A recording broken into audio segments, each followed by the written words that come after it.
Do you want to know what the best tempo deck is right now? I think it depends on you. What is your skill set? What is your preference? How do you like to play? But I want to analyze the 4 most played tempo decks right now. Grixis Delver, the classical one. We have Blue-Black Delver, Blue-Black Midrange Tempo, and Canadian Threshold.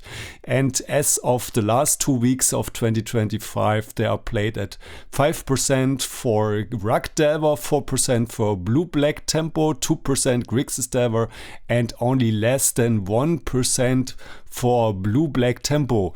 But what's the best deck for you? That does not necessarily mean you need to play the one with the most play rate. So let's look first at the different dimensions of difficulty. If you're new to Legacy or new to tempo decks and this skill set in general, I think the best deck is actually Blue-Black Delver, even though it's not much played at the moment. But I think for you as a personal development opportunity to become a better player quicker and to have more results quicker.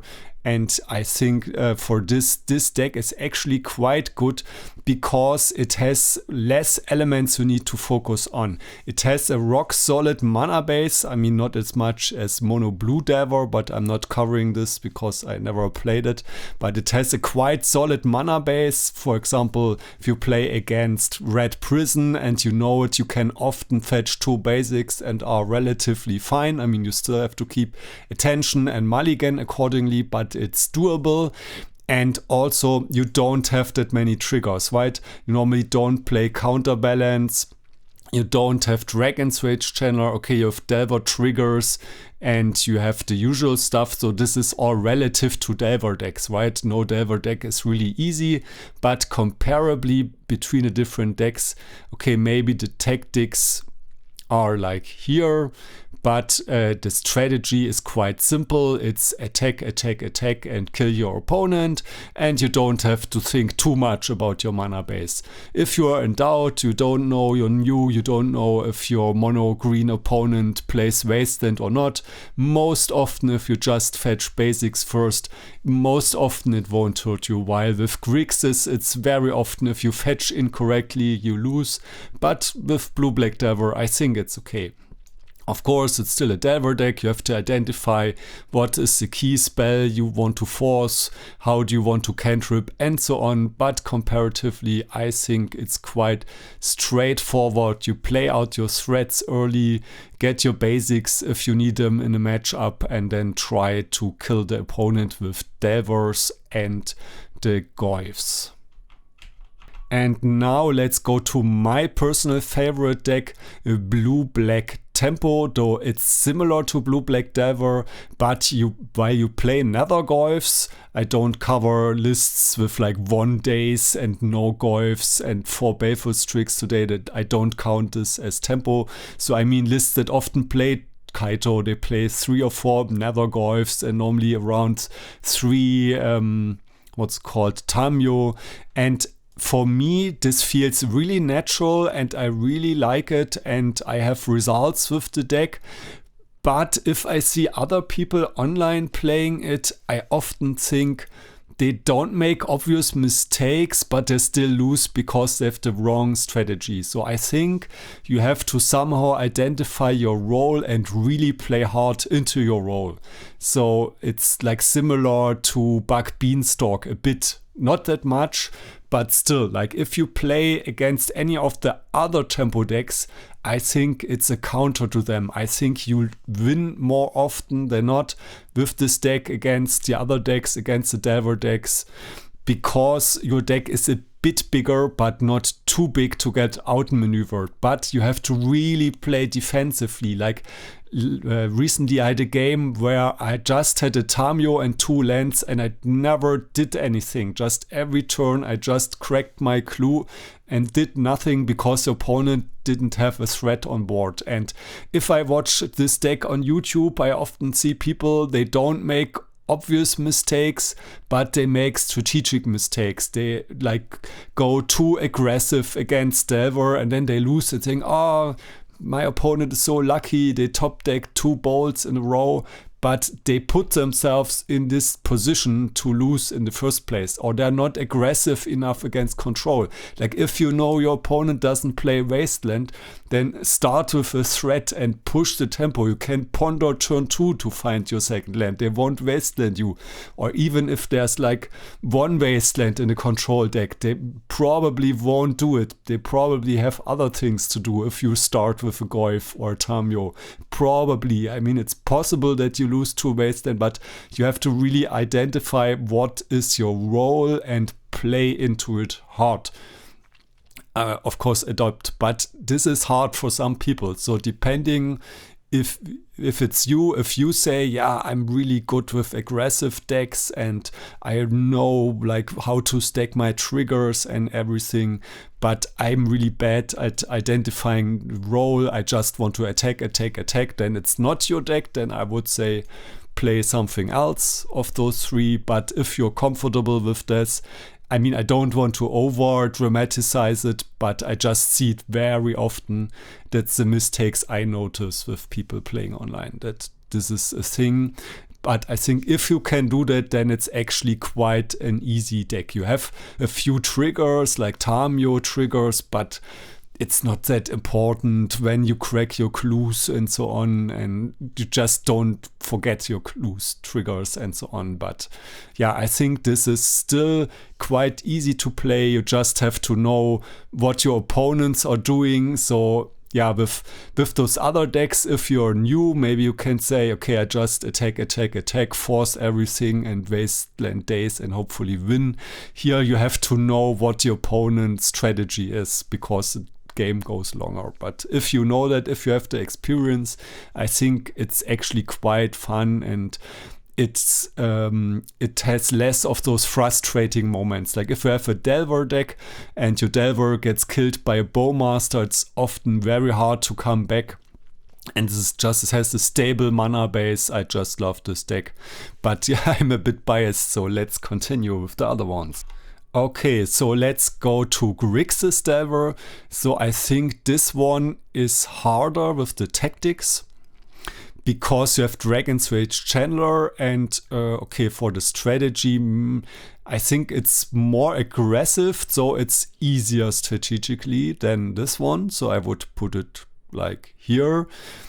But the tactics are quite difficult, because maybe it's for you easier, right? Maybe my skill set is better in the strategic thinking and I suck with those decks. I mean, I still had like 60 or 63% win rate on many games on Magic Online, but this was on leagues when Psychic Frog was still legal, and I think it's kind of a crutch. It gives you a lot of card advantage and was of course banned.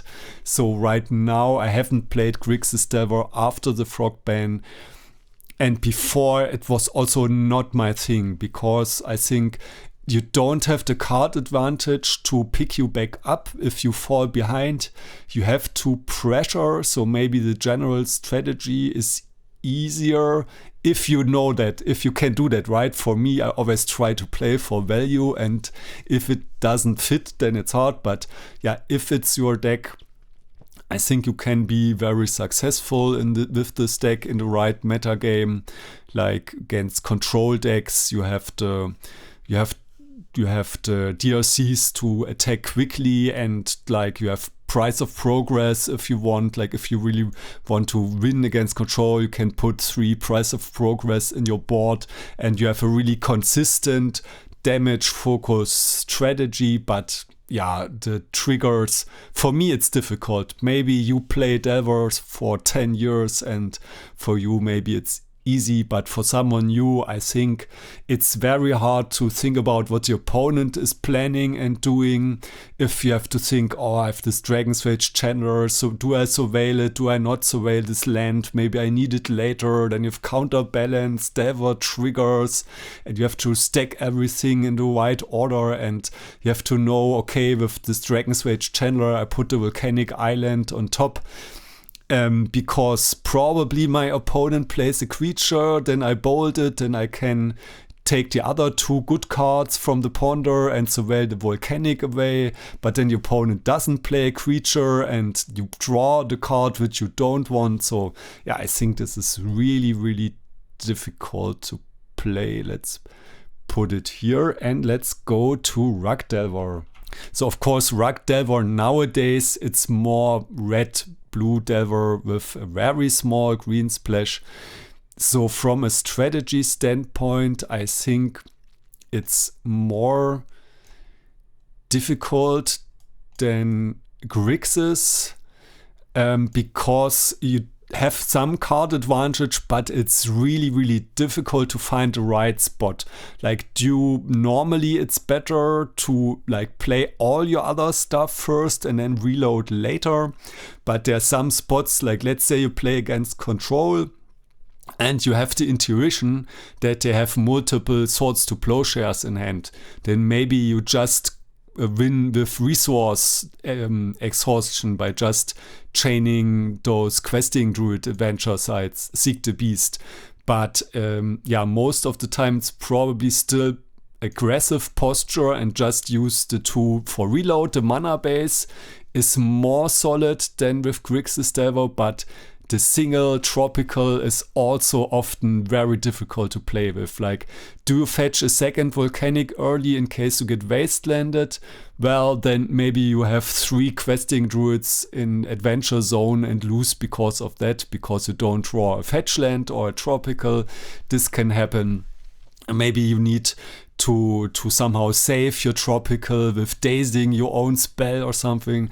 You have all the triggers of the Grixis Delver deck except Bowmasters, but you have still Dragon's Rage Chandler, you have still Baubles, you have the cards, in which step or phase do you even cast the questing druid. Like, I like to cast it in my end step against Delver, because then I really like that if the opponent dazes it, they have one less mana in their turn, and also the chance is less than if I play it on their turn. By my friend, he never does this. He says, it's super bad. Like, I always play my questing druid in response to the opponent's spell in case I flip over a force or daze. So if I do it before, they won't play Murktide. So I think that is just really, really difficult to perfectly stack all the triggers, know which land to fetch when.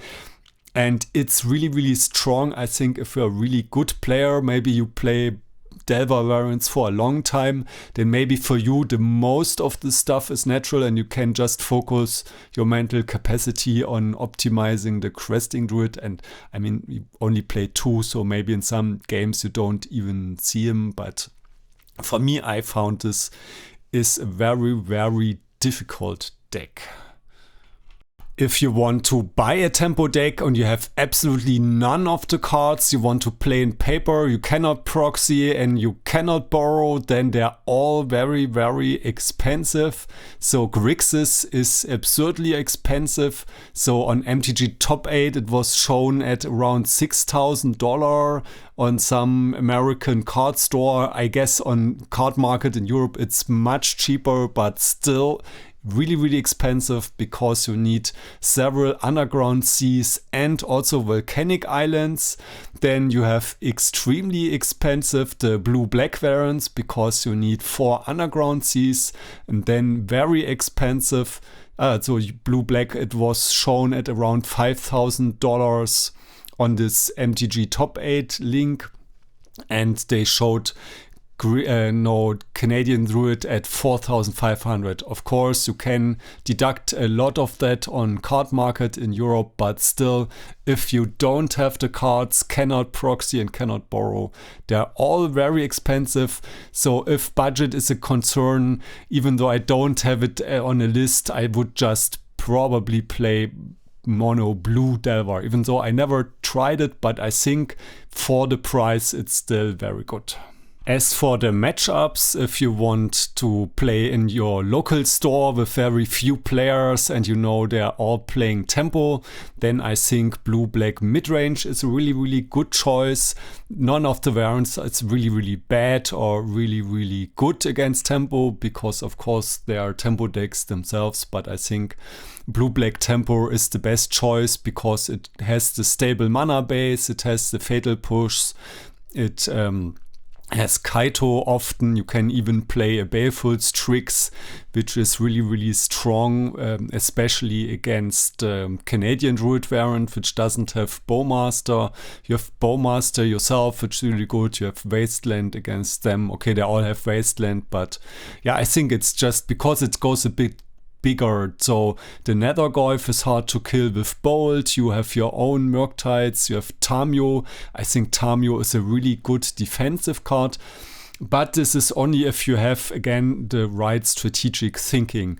If you just play, I want to play aggressive and I want to kill the opponent quicker than they kill me, then I think you will do badly. But if you just play really into your role as a control deck in this semi-mirrors, then I think you have a really good chance. I often beat other tempo decks with it. And then they're all around the same. I would give the edge, I think, to blue-black Delver of the 3 Delver decks because it has the best mana base with the basic swamp and the basic island. And people say there are those phases in Delver Mirrors where the first phase is to just get stable mana and sometimes someone just loses because they have no lands, and I think I would think it's the best. And as for Canadian Druid and Grixis Delver, I think at the really high skill levels I would think Canadian Druid should win, because if they play around Bowmasters really well, they can often ignore it. And Grixis Delver is maybe the worst, but again, this is really close. So I think at a lower skill level, if people play into Bowmasters more, then I think the more, and people like can't really play defensive very well, because again, like role assumption, I would think if Canadian Druid plays against Grixis Delver, then Grixis Delver would be the aggressor deck and Canadian Druid would be the defender. I mean, of course, this depends on who plays first and so on. But in general, so I think at the top skill level, I would give a slight edge to Canadian Druid, but at low skill level, I think probably it's the other way around. Against control, I think they are all super, super bad against like blue-white control or Jeskai control, like just control decks that have 4 swords and like prismatic ending and a lot of basics. I think that this is just a hard counter to tempo decks and there's not much you can do. But if it's something else, because those Jeskai control decks aren't good against that much else, so they're not much played, or in general control decks are right now not that played that very much. But if they come back, like something like Beanstalk control with lots of basic lands, I think Grixis Delver is the best. If you adapt against it, if you have a lot of control and lands in your local meta, again, right now it's not that prevalent, but maybe locally for you, or maybe it comes back in fashion. And you have like 3 Price of Progress in your sideboard, and you have a really streamlined, aggressive strategy where Price of Progress in the late game can just kill them from like 10 life or so, because they have so many non-basics. You have the Bowmasters to punish the draws. You can sometimes kill them quickly with like double or triple threat, and they don't play that many sweepers right now. Again, if they play something like blue-white control with lots of basics and supreme verdicts and some other wrath, I don't blanking on the energy wrath right now, then there's not much you can do that. But then they're just purposefully built their deck to beat you. But against most control variants, I think Grixis Delver is the best because it has a clear strategy, doesn't try to win on card advantage because it doesn't work anyways. So I would say blue-black tempo is actually not that bad because Tamio is just so good if you get her out early. I mean, with Frog it was much easier because then you could just force the swords to plowshares and just force through the Frog and win that way. But Kaito is a bit similar and they cannot force Kaito, so if you play an early 1-drop, especially on the play, and turn 3 you play Kaito, they often have really problems killing it because it has hexproof as a creature, so they can't swords it, and they often don't have enough colors to kill it with prismatic ending, or that plays into days. And so with Tamio and Bowmasters, I think you have some chance. And blue-black Delver, I mean, at least you have Bowmasters, so maybe it's only slightly bad. I'm not sure here, but I would think bad because, yeah, your strategy, you have a rock solid mana base, but if they don't attack your mana, it doesn't matter. Grixis has a really bad mana base, but it doesn't matter against control. And also what I really like with Grixis Delver is Molten Collapse. I just love this card.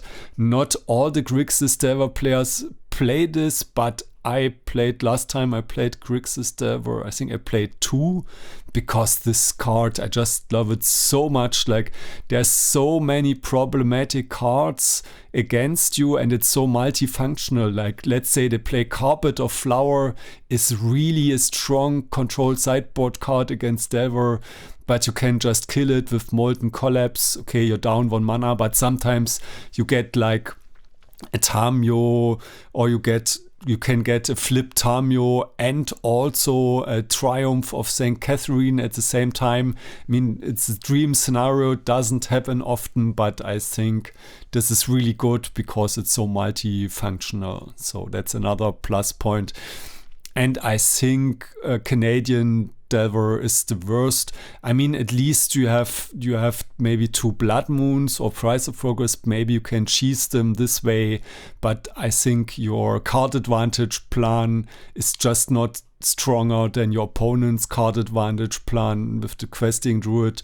I mean, sometimes maybe you can outvalue them by just playing it really slow, and you play a Questing Druid first for Seek the Beast, and then they have to remove your Questing Druid at some point. But I think if they properly build and play your control deck, I think it's just the wrong angle to try to win on card advantage, and you don't have Bowmaster. I mean, you still have Pyroblast, but I think it's the worst. But yeah, let me know in the comments what you think about it. Now, against spell combo like Doomsday, they're all pretty good, but I think the absolute best, I would say, is Grixis, because it has this really aggressive plan. You have the lightning bolts in all the red variants, so you can use lightning bolt on your opponent's face. It's not super optimal, but it's better than having Fatal Push. You have the Bowmaster against opponent cantrips, or something like a wheel from a Storm deck. They often play Echo of Eons. And yeah, you have all the stuff. Your bad mana base doesn't matter. You have the Darcy and the Bobble, and you have the Delver, so you have the early pressure. You have the Bolt to finish them quickly. And you have good sideboard cards like Red Blast against some decks, or Force of Negation. Okay, they all have this, but I think just as like a just very streamlined, aggressive spell combo killer against stuff like Doomsday or Sneak and Show or something, I think Grixis Delver is the best. Questing Druid, I mean Canadian Druid Delver is also quite good because it's really similar. You don't have the Bowmaster, but this depends on the combo deck how much this matters.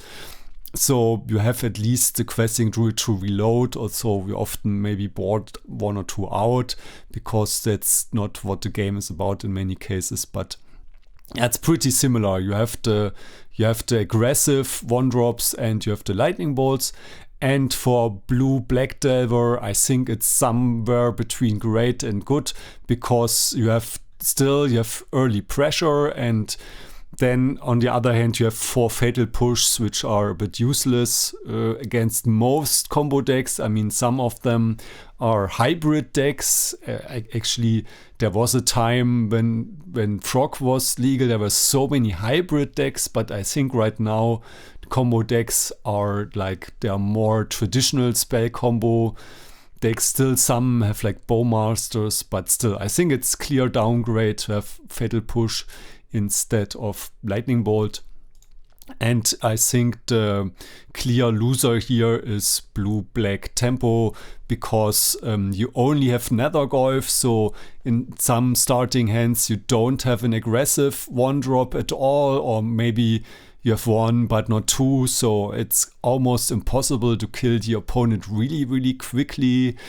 Maybe the quickest is actually to turn 1 Tamio and alter, but I think it has a different approach. If you play against combo, you can often forget at killing them before they combo, so it's more like a control role where you play Tamio and then you force something, you buy back the force and make like a lock of that, and you have Thought Seizes often. Sometimes you can even play Hymn to Turush if you like, also that can also backfire if you put an Echo of Eon or a Grizzlebrand in the graveyard of your opponent.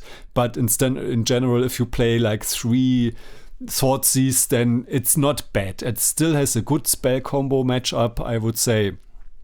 And also it's quite flexible. Like, let's say the opponent plays Doomsday and you think they may put in some creatures like Sheoldred or Murktide or Barrowgolf or something, then you can just leave in your 2 Kaitos or something and be better prepared, while with Grixis, with Lightning Bolts, it's a bit harder. But yeah, in general, I think the aggressive versions are the best, and the ones with Lightning Bolt and Dragon's Rage Channeler are absolutely the best, because the Surveil from Dragon's Rage Channeler normally allows that you also flip your Delvers early, and you can surveil all the dead cards away and just find a lot of forces.